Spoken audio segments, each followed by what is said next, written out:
الحديث الأول عن صهيب بن سنان رضي الله عنه قال: قال رسول الله صلى الله عليه وسلم: عجبا لأمر المؤمن، إن أمره كله خير، وليس ذاك لأحد إلا للمؤمن، إن أصابته سراء شكر فكان خيرا له، وإن أصابته ضراء صبر فكان خيرا له. أخرجه مسلم.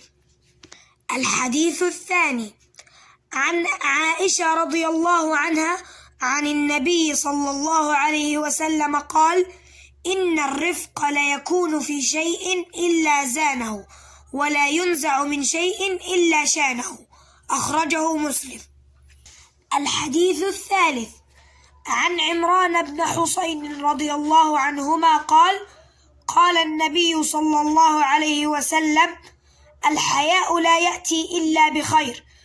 أخرجه البخاري ومسلم. الحديث الرابع عن أبي هريرة رضي الله عنه عن الرسول صلى الله عليه وسلم قال: ما نقصت صدقة من مال، وما زاد الله عبدا بعفو إلا عزا، وما تواضع أحد لله إلا رفعه الله. أخرجه مسلم.